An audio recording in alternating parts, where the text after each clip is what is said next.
ये जो कार्य क्षेत्र है उसमें है मानसिक, शारीरिक, पारिवारिक, सामाजिक, फाइनेंशियल, स्पिरिचुअल एंड सेक्सुअल। ये 7 जो है वो हमारे जीवन का हिस्सा है। इसके अलावा और कोई जीवन है क्या? नहीं है। लेकिन इसमें जब नशा जो है वो जब आ जाता है तब हमारा पूरा ध्यान कहां चले जाता है? नशे की तरफ चले जाता है।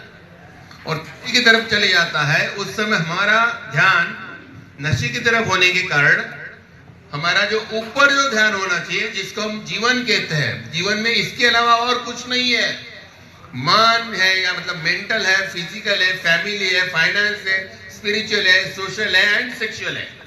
इसके अलावा जीवन है क्या? ये हमारी जीवन की प्राथमिकता, ये हमारे जीवन की जिम्मेदारियां है।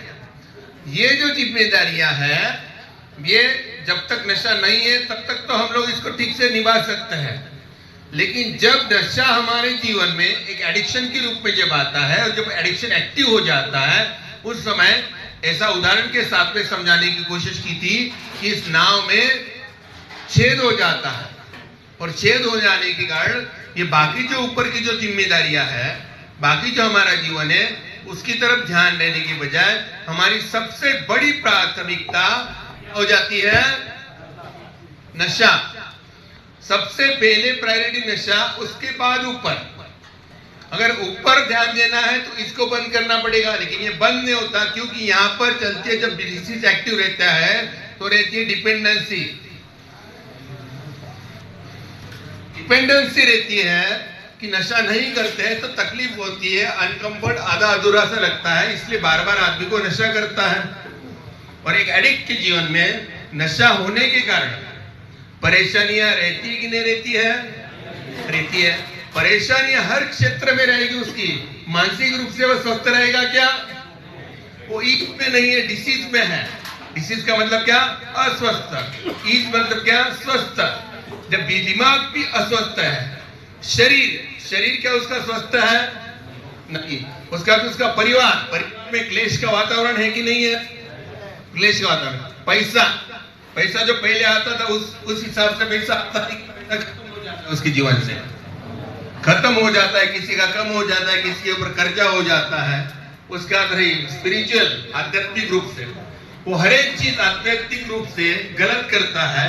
वो जानता है कि जो कर रहा है वो सब कुछ गलत कर रहा है, खुद के शरीर का नाश कर रहा है, खुद के जीवन का नाश कर रहा है, खुद के भविष्य का नाश कर रहा है, परिवार को भी डिस्टर्ब कर रहा है, खुद भी डिस्टर्ब हो रहा है। हर तरफ से उसकी हार होती रहती है।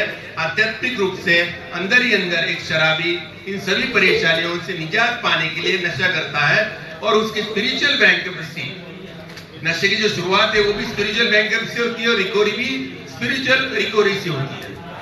मतलब नशे की जिस दिन से शुरुआत हुई, झूठ बोलना, चोरी करना, किसी को बेवकूफ बनना, किसी का विश्वासघात करना, गलत कमिटमेंट करना, खुद का नुकसान करना ही स्पिरिचुअलिटी के विरुद्ध जाना है। तो वहां पर भी उसका अधोपतन हो रहा है। बाद में उसकी सेक्सुअल लाइफ जो है एक नशेबाज की, उसका ना मन ठीक है, ना शरीर ठीक है, ना परिवार ठीक है, ना पैसा ठीक है, ना आध्यात्म ठीक है। तो स्पिरिचुअल लाइफ कैसे, सेक्सुअल लाइफ उसकी कैसे ठीक हो सकती है? पति पत्नी के बीच में जो रिश्ते हैं वो कैसे ठीक हो सकते हैं? और रही बात समाज की, इन सब जगह पे अगर आदमी फेलियर है, शारीरिक, मानसिक, आर्थिक, पारिवारिक, फाइनेंशियल, स्पिरिचुअल, सेक्सुअल लाइफ, तो उसकी समाज में इज्जत, उस पर्सन की समाज में इज्जत भी क्या हो जाएगी? खत्म हो जाएगी। लोग उसको अवॉइड करेंगे या लोगों से वो दूर भागेगा, अकेला पड़ जाएगा, वो अकेला, लोनलीनेस।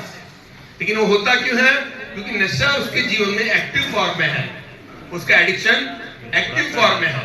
एक्टिव फॉर्म में होने के कारण